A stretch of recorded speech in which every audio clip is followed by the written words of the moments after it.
This show is produced by the Hartman Media Company. For more information and links to all our great podcasts, visit hartmanmedia.com.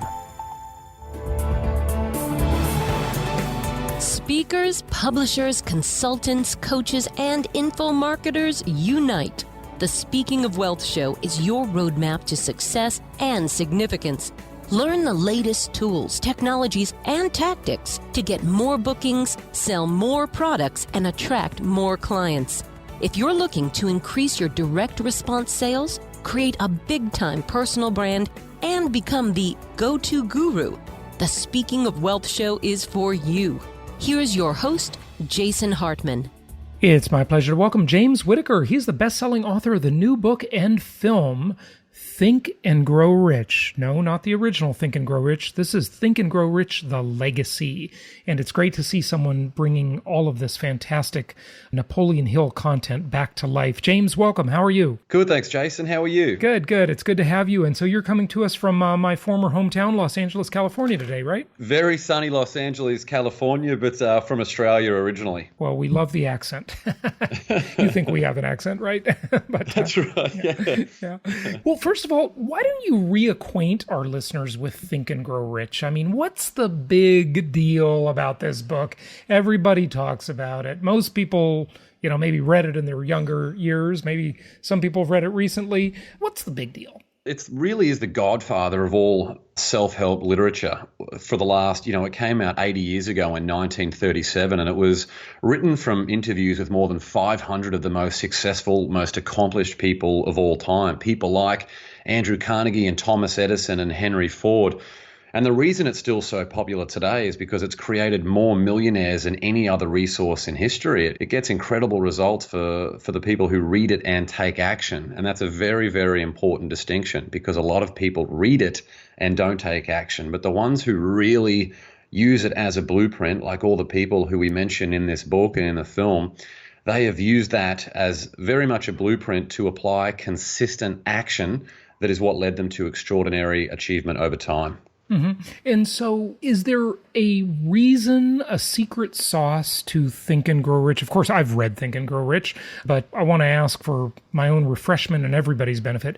Is there a reason that this particular book causes people to take more action than other self-help or success books? I mean, there's no shortage of gurus and books and everything out there, right? What's really the key distinction? It's very practical. It's not airy-fairy. And in the last 30 or 40 years, there have been some come out, especially where the law of attraction is related. And I am a huge fan of the law of attraction, but you can't think of a Ferrari and then 30 seconds later have it in your, in your car park downstairs. There is a lot more. But come on, that's what they said in The Secret. All I have to do is think it, and it will happen.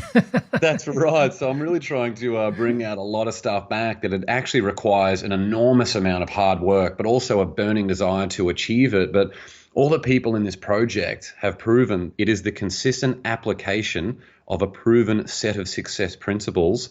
That is what makes people successful. So there is a lot to it, but Think and Grow Rich is highly practical. And another big theme of it is that irrespective of any perceived disadvantage or misfortune, that you have everything you need to succeed already in your possession right now. You just need to figure out a way to put that into deliberate, purposeful action consistently. And over time, you will see those results. So a lot of people who haven't read Think and Grow Rich might have heard of things like persistence and decision and the mastermind principle, and they all came from Think and Grow Rich 80 years ago that as you said, all the self-help gurus today still talk about. Yeah, absolutely. Okay, so I don't want to belabor too much the original work. I want to bring it into modern day if we can. But, one principle that I would say is especially powerful is the mastermind principle. My life just took a huge leap forward. And I've done it over the years. A long time ago in my early 20s, I masterminded a little bit. But when I joined formal mastermind groups that I had to pay a lot of money for, I found that was really, really an up-leveling in my life. I was already very successful, but it just took it to a whole nother level when I did that. Talk to us a little bit about that mastermind principle, if you would. it talks about the sum of the parts is much better than one individual part. An example that I use in my speeches is that Elon Musk, he didn't build any of the Tesla cars. He doesn't build any of the rockets that take SpaceX into orbit. And Steve Jobs didn't build the iPhone or the iPad. What those two did was they surrounded themselves with people who aligned with their values and who could help bring their dreams to life. And that is a really extreme version of the mastermind principle. But if you dial that right back to wherever you are in your life right now, who around you can help you get to that next step? And so many people, they pause and they end up with inaction because they're worried about trying to find a major business CEO or a former president to be their mentor, when all you really need is someone who can help you think bigger than your circumstances, provide you with the knowledge and the expertise that you maybe don't have, who can help you take 1, 2, and 3 steps forward. And maybe you can surround yourself with people who can help you move even forward even more than that. So it really depends on where you're at. But like you mentioned in your own example, Jason, the people who become successful, it's easy for us to then say, all right, well, I'm successful. I'm going to rest in my comfort zone. I think I've done enough in my life and I deserve a beer on the couch or to be able to have a whole weekend watching TV. But the ones who then go and seek out bigger and better masterminds to really increase their own skills and increasingly become a person of value, that then enables them to positively contribute to their causes they care about, to their families, to the community, to everything. So I'm really big on increasingly becoming a person of value, and there is no better way to do that I know of than through the mastermind principle. Yeah, I would agree with you. And interestingly, I have a feeling you're going to agree with this, but you didn't say it. I just find that the masterminding principle, of course, one little connection, one little tip can make all the difference. But the other huge part of it, in my opinion, is the example part. The part of, it's like Jim Rohn has that great quote. He says, your income will be the average of the 5 people you spend most of your time with. And if we just let our friends and associates kind of happen by accident, the way the vast majority of people do, and I did for so many years, it's just going to be hit and miss, right? Versus if we specifically plan that we are going to up-level our associates, our friends, our crowd, if you will. And then we just see by example, this person doing this, that, and the other thing that maybe we want to do, or we want to do something of similar caliber.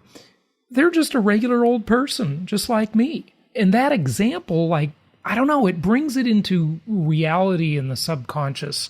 I think that is just huge. Maybe I'm not explaining it well, but there's something big to that, if you ask me. Definitely. Yeah, and there I could break everything down that you said there and talk about it for about 3 months. The first thing that you spoke about was living with intent, and the opposite of that is reacting to the day. So all the people who I interviewed for this book, they have this not only unwavering self-belief, but they also have a very clear intent of who they are, what contribution they're going to make to the world, and they take daily action to achieve it. So, and by doing so, they go through life with this air of confidence that other people don't have.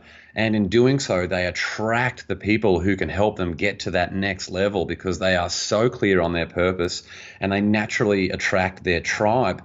One of the simplest things you can do to be successful is simply to model success. Find out someone who has achieved the success that you desire, find out a way to add value to their life, and they will help you take that first, the second, and the third step to achieve it, whether that's owning a business, hosting a podcast show, whatever it might be.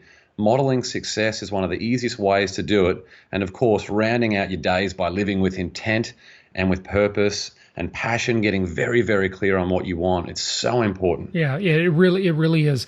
But there's even more than modeling, take that another step, the old Tony Robbins success leaves clues. Of course it does. And modeling is great, but it's just being in the context, being around people that are doing stuff just brings it all into reality and makes it so much more possible for all of us. think that's just an incredibly, incredibly important. So Yeah, it absolutely is. And another point on that is the environment, as you mentioned, that you hang around. It's if your goal is to lose weight, there is no point having hundreds of cans of Coca-Cola sitting in your fridge. If you want to be a positive person, there is no point hanging around negative people. If you want to be financially free, there is no point spending all your time with people who are terrible with their money. That environment, not only the physical environment that we live in, but also where are we directing our energy each day? Is it towards negative relationships, people who are either causing stagnation or possibly even for us to stay in our comfort zone or even go back? Or are you surrounding yourself with people who can help you get out of your comfort zone, align with the values of who you truly are, and make it happen? Yeah. Good points. Okay, bring this into the modern world. I mean, obviously, the book is called Think and Grow Rich, The Legacy, and so is the film. What do we do today? Is everything in there still valid, or do we have to modify it for life today? Obviously, the world has changed dramatically. It hasn't. It hasn't. Yeah, right. Yeah, good point. Certainly technology has changed enormous ways in the last 80 years. People are about the same, though. That's right, except a big thing that we do now is we sit there and we spend hours looking for instant gratification on social media news feeds, just waiting for that, yearning for that one new like or that one share or comment to come through. But the whole idea of Think and Grow Rich, The Legacy, is that people today just don't naturally identify as much with Andrew Carnegie, Henry Ford, and Thomas Edison as they did 80 years ago. So we've got people like Barbara Corcoran from Shark Tank. We've got Grant Cardone, Rob Dyrdek, Bob Proctor, Lewis Howes, the Hall of Fame quarterback Warren Moon. We've got a whole mix of people from all over the world, a very eclectic mix of people from all backgrounds.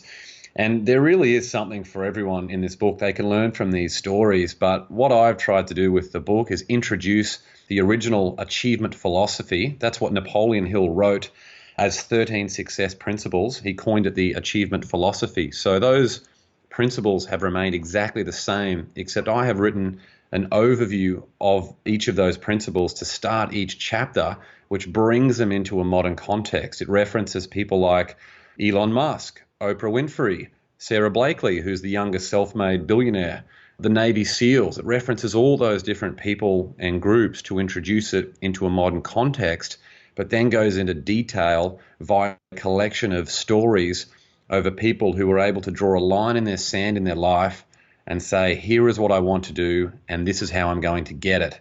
And so the stories really show who they were before they encountered this defining moment and what steps they took to achieve their success. Good stuff. So tell us about some of those steps that these people have taken that have been defining. I mean, well, I guess maybe let's unpack that just a little bit. Is there even a defining moment, really?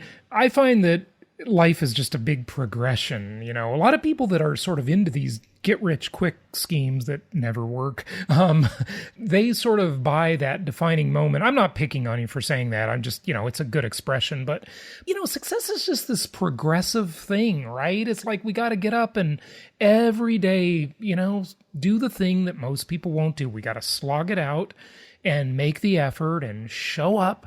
80% of success is just showing up, right? As the old saying goes, and all of this kind of stuff. But we got to be ready because the opportunities will come. And if we're not ready, we will miss them, right? Yeah, well, I could tell that you're a half glass, half full kind of guy, Jason, because it's a lot of people, when you're talking about progressing through life, there are many people who simply going through the motions. Maybe they've lost a business or gone through a divorce and they go through life with their inner voice completely muffled and they have this chip on their shoulder and can get increasingly bitter and, their health suffers and everything else suffers as a result of that domino effect of not caring. But all the people in this book, they thought so much bigger than their circumstances. And their defining moment in many cases is actually what was the worst thing that had ever happened to them at that time. So an example would be Jim Stovall, who some people might know. At the age of 17, Jim was told that he would go totally and permanently blind, and there was nothing they could do about it. And he did. 3 years later, he went blind. And After that, he was basically confined to a small room, given a white cane, and told to see out his days in this room where he would be safe. Wow. And he surrounded himself with the right people, and which is the perfect definition of the mastermind principle. And he has since written 30 best-selling books while blind. Wow. And he is the Emmy Award-winning founder of the Narrative Television Network, which Amazing. provides television and programming solutions for blind and visually impaired people in a dozen countries around the world. So when I see people who can see and have have a lot more resources than Jim had back in the day, especially with technology, and they say, I can't write a book, there is just no excuse as to why anyone can't, figure out a story that they want to tell and then find a way to write a book. So that's another big thing we try to do with this project, is just show people that if you think you cannot do something, it's because of limited beliefs, and those limiting beliefs have then determined your actions, and then you act small.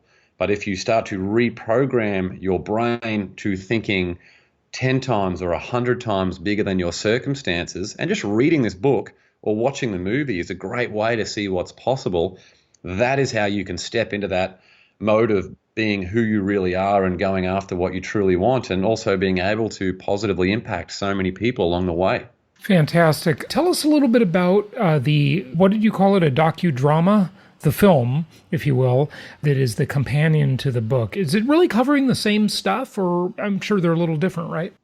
It is, yeah. It's a feature-length docudrama, so it's actually got reenactments of some of the stories that were included in the original Think and Grow Rich. So the Henry Ford Chicago Tribune courtroom scene is great. We've got Mary McLeod, who ran, I think it was 10 miles to get to school so she could learn to read and then teach her brothers and sisters how to read. So we've got the burning the ship story is out there. So that's the film. It's very, very gripping and very, very engaging because it is a big budget movie where people really get engrossed in it. And the book is different because it really goes into the stories of some of these modern day people who have been able to achieve extraordinary success despite very humble beginnings, and in many cases the most tragic of circumstances. So we've got 25 stories mentioned in this book, and there is no way that any reader won't find themselves in at least one of these stories. So there's a lot of opportunities in here for people who can identify and relate in their own life and come up with steps on how to achieve much grander success as they define it. Yeah, fantastic. You mentioned a couple minutes ago, you talked about reprogramming your mind, and you talked about the cycle that occurs when one does that. Can you just touch on that again? I think that's so critically important. Well, an example would be when you think about how most people spend their days. So they would wake up when their alarm goes off and they complain about their alarm. Oh, no, I've got to get out of bed. And then they open their phone and they either start looking at their emails where they think, oh, no, look how busy I'm going to be today. Or they look at social media where, unfortunately, a lot of negative news is what seems to really make it in the news feeds these days. So they think, oh, wow, what a terrible world we live in. And then they sit in traffic on the way to work and they complain about the traffic, and then they get to work and they maybe complain about their boss or a work colleague, and then they sit in traffic again on the way home and complain about that. And then when they come home, they talk to their partner or their roommate or whoever, they complain about how bad their day has been and how bad their life is. And all you've accomplished at the end of 1 year is a lot of complaining. But if you wake up and you do something like the 5-minute journal where you write down 3 things that you're grateful for, 3 things that would make today great. You make your bed, you make sure your apartment or your house is in a good, clean condition. You actually enjoy the opportunity to go and make a difference in the workplace or have some great relationships. You have a good relationship with your boss because you have a very clear progression plan for what you want professionally. And then when you come home and you have a great conversation with your partner or someone you live with, and you're thankful for being in that moment. And it really is a very, very different mindset, because then if hopefully you're also reading books or listening to podcasts or audio books that will improve your brain, and that is what enables you to progress. But the ones who are very much living in a reactionary life, that is where you just feel like you're treading water. And then that is when you really get stressed out, and people respond to that by just running harder on the treadmill of life. And what you need to do is take a deep breath, think about who you are, what are your values, who do you want in your life, where do you want to go, and come up with a plan to make it happen. So that's how you get over those limiting beliefs and living with intent. Very good points. Very good points. Give out your website and tell people where they can find out more. Yeah, my website's jameswitt.com. I can check me out on Facebook. I've got an author page there, which is also James Whitt. And how are you spelling Whitt? Is that W-H? Yeah, W-H-I-T-T. Right, but yeah, if anyone out there has got some great stories and things, or how Think and Grow Rich has changed their own life, I would love to connect as well. Fantastic. James Whittaker, thank you so much for joining us. Thanks for having me, Jason. Thank you so much for listening. Please be sure to subscribe so that you don't miss any episodes. Be sure to check out the show's specific website and our general website, hartmanmedia.com, for appropriate disclaimers and terms of service. Remember that guest opinions are their own, and if you require specific legal or tax advice or advice in any other specialized area, please consult an appropriate professional. And we also very much appreciate you reviewing the show. Please go to iTunes or Stitcher Radio or whatever platform you're using and write a review for the show. We would very much appreciate that. And be sure to make it official and subscribe so you do not miss any episodes. We look forward to seeing you on the next episode.